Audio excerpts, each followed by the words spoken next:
going on, Jerome? So this offseason, Kwesi Adofo-Mensah has absolutely been cooking and getting after things in terms of free agency. Second offseason in a row, and the Vikings double down in the trenches, at cornerback, running back, etc. Everything is good to go. But here's what's interesting. So the Vikings rolled into free agency with around $62 million in cap space, and as of right now, the Vikings will have around $35 million after the release of Garrett Bradbury. Now, what's interesting is that Garrett Bradbury wasn't just released. He was released with a post-June 1st designation. Now, what that does is that allows the proration of his signing bonus hits to remain. Otherwise, the Vikings would have had to take on 2 years full freight. So the Vikings saved just a couple $1,000,000, but why?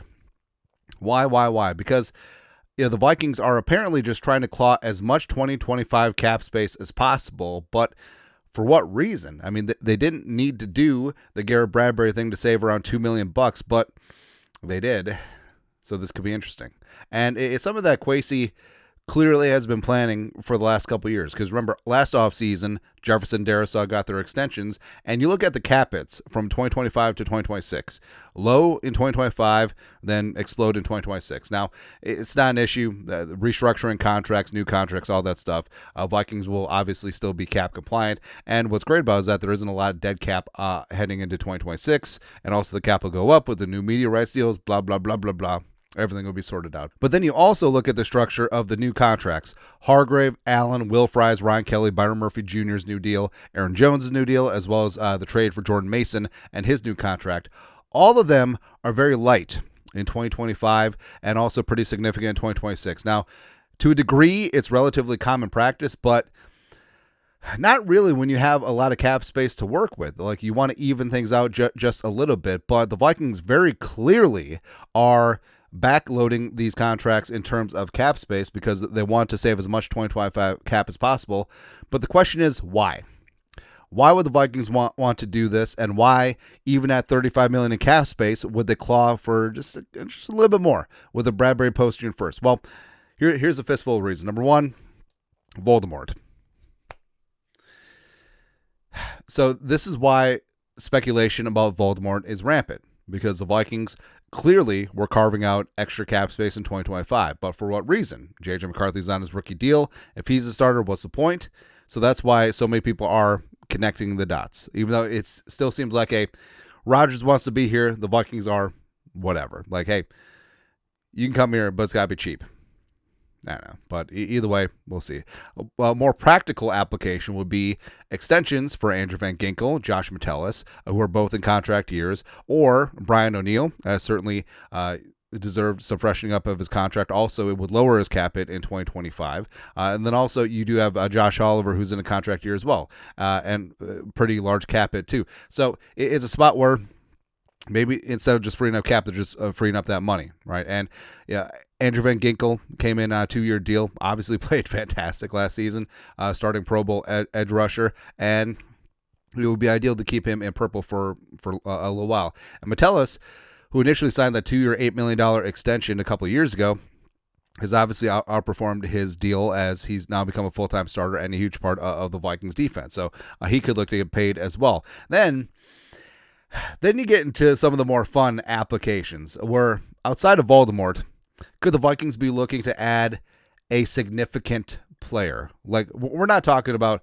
hey, trading for a borderline starter. Like, we're talking about grade A1 Pro Bowl, All-Pro type player and paying him, because they don't come cheap. So the most obvious one is Sauce Gardner, and that one's been bandied about quite a bit.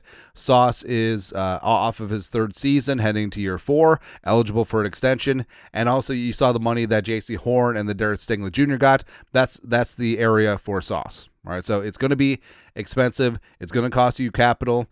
I know that Addison's been talked about as like a trade piece. We'll see, but a true blue elite move shutdown corner would be fantastic. And yeah, you just paid Byron Murphy $18 million per season, but I mean, this is the flexibility that you have with your starter on his rookie deal, just going after that sauce.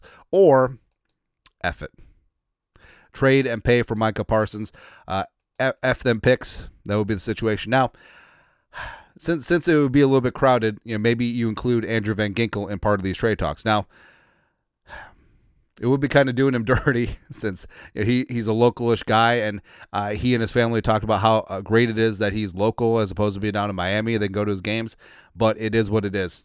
And I would like to keep Van Ginkel, but if you think about it, his trade value will never be higher. All right, so AVG, Addison, and a fourth rounder for Micah Parsons. Then you got to pay him. Who knows? Or we can get back to our dream. Now, the Vikings have added pretty damn good pass rushing defensive tackles in Jonathan Allen as well as Javon Hargrave, but that pass rushing nose, I just need it. Now, Harrison Phillips was extended last year, but do you include him like a trade for Derek Brown, the pride of Carolina, the pride of Auburn, or do you go for the pride of Clemson, sexy Dexy freaking Lawrence? I mean, there was some scuttlebutt that Lawrence was sick of losing with the Giants, and maybe he wanted out at the trade deadline last year. I said the Vikings should have gone for it, but imagine having a pass rushing unit of Dexter Lawrence, Jonathan Allen, and Javon Hargrave. I mean, yeah. Or why don't we pull off the trifecta? I got one more in me. The Vikings signed former Colts starting center Ryan Kelly. They signed former Colts starting right guard Matt Fries. Why not trade for soon-to-be former Colts left guard Quentin Nelson? I mean, why not? I mean, just go for it. Full-on Yankee swap with the interior offensive line for the Colts, right? And again, Kwesi, F them picks? Yeah.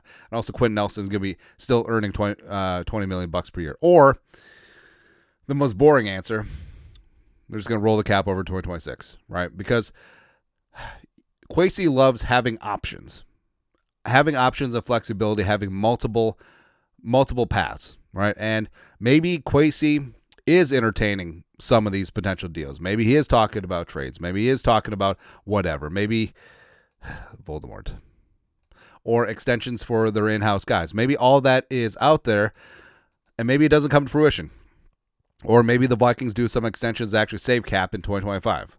But bottom line, like, you can still roll that over to 2026. But yeah, they had those options, right? Everything was available, whether now, whether before the start of the season, after training camp, whether before the trade deadline, mid-season. Having options is important. Plus, you need a couple $1 million in season to do game-day elevations, injuries, all that stuff. But I don't know, man. I don't know. Like, I want this to be fun till Daddy took the T-Bird away. That would be great. Like, if I had to rank them, Sauce would be up there. Sexy Dex would be first. First and foremost. It would be really, really good. I know that Harrison Phillips probably would be part of the trade talks. Also, Parsons would be great. Quentin Nelson obviously would be phenomenal. Just completely import the Colts interior offensive line would be great. But again, the Bradbury post June 1st release, in the grand scheme of things, I mean, the Vikings are saving like $1.6 million, but the fact that they're scratching and clawing and saving up nickels, even when they're going to have around $35 million in cap space after getting rid of Bradbury in the first place, does raise an eyebrow, and it does signify that maybe Kwesi's not done yet. Maybe there's a major move on an already pretty stupendous offseason, and Kwesi's just ready to go, man. Shoot or shoot. Let's go. But your thoughts are thoughts. What are the Vikings going to do with the cap? What's the plan? Let us know. Comment section. Subscribe for daily Vikings takes. Want to support the work? Put a little something in the Venmo. But till next time, Skol, production value.